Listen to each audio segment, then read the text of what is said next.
We are going to do chapter 10 of Anida Nayar's Ladies Coupe. In this chapter, we will study the story of the strange woman Mari Kolundu.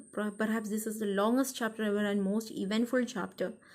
Then Akhila finally bonded up with this Mari Kolundu and she started telling her story. She's 31 years old. She's from Kanjipuram. She has a son and no husband. She tells about her family, like how they were a very simple family in a village, and then how her mother used to work in Chettiar's Kotai, who have mainly business with silk. Okay, and then how she was brought there, to take care of the baby of Chettiar's son. So Chettiar has got three sons: Rajendra, Sridhar, Ranganathan. Ranganathan is studying. Rajendran's wife is Rani Akka. I'm saying Akka because that is how Mari Kondu calls them. Sridhar Annas is the favorite of Chettiar, and then his wife Sujata Akka and has the baby whom Mari Kondu is babysitting now. Then Chettiar has got a wife who is mad and who is kept locked up in a room, and Chettiar has a concubine. And then the description of Sujata Akka is done as a very fair woman with long hair, orange green sari with a very fashionable blouse, diamond nose stud, etc. She was very fond of bangles, and sometimes in between she used to give Mari Kulandu also some bangles. Mari Kulandu was very young then. Then her mother used to tell her, you should not expect anything from anyone, only then you will be satisfied in life. And when the son made the first step, she was given a 10 rupee note, which she mother took it. And then how Sujata Akka had a kind of bond, she gave her her old clothes, and then how she taught her to stitch, etc. Then later, when she started growing up, when she had periods, Sujata Akka sent her away to Vellore, where she can work with two doctors, two foreign doctors. And then there she was very much happy there. She used to call those ladies as Missy V and Missy K. They used to be very happy, and there was a gardener Periya Swami with whom she had great bond. They were very happy, and they even told her that they would find her a job as a helper in a hospital, and they would teach her to be nursing's assistant, so that she can have a good job. By that time, she is called to her home. Why? Because Amma is not feeling well, and then Amma didn't want anybody else to get that job, her position as the cook. So she made her as the cook. So she was working there, and then all the time Mari Konadu was like she wanted to go back to Vellore, and then she was waiting for it. Then Amma was back to kitchen again. At that time, Sujata Akka wanted a handmaid, and then made her a handmaid, her handmaid. And then Rani Akka is the eldest daughter-in-law of Chettiar's brother Murugeshan had spotted her. There were Pongal celebrations, and then she wanted to go home. Her mother asked brothers to accompany, but they didn't accompany. And when she was going, this Murugeshan raped her.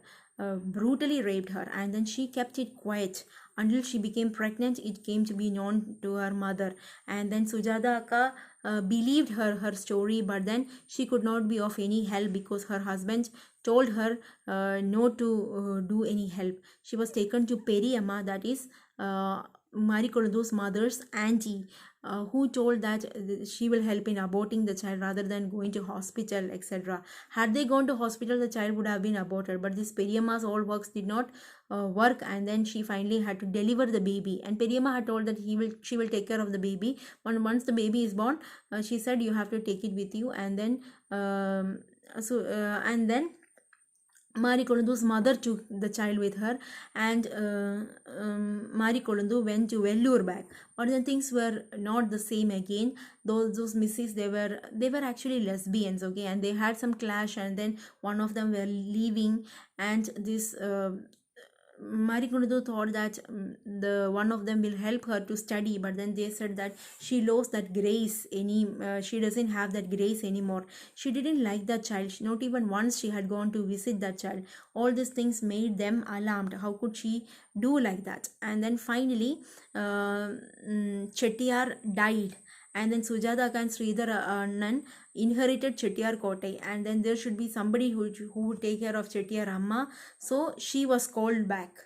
Our Marikolundu is called back, like and then once Chettiar Amma died, Sujata Akka had some kind of bond for her. She made her assistant, and she had all the freedom in that house. And then how slowly Sujata Akka opened her up. She's 37 years old, but then she doesn't have she is very reluctant to have physical relationship with her husband. She knows very well that her husband goes for other women, so she used to spend time with her.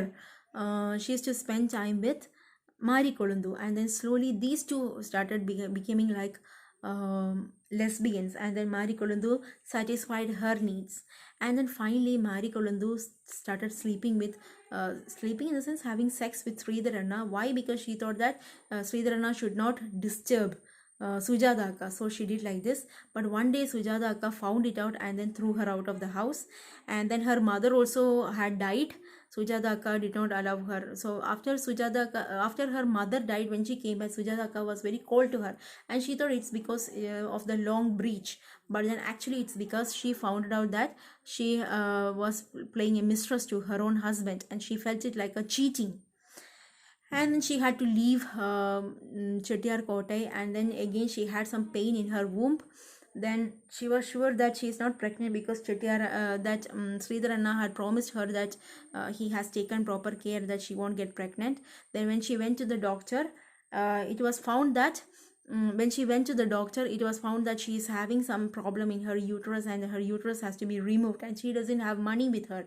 So she goes in search of Murugeshan, the one who raped her. And then when she went there is his loom is there. So she mortgaged her son Muthu, like for him to work there 2 years, and then she took 5,000 rupees, and then she did her operation, and she started staying in Kanjipuram itself as a cook.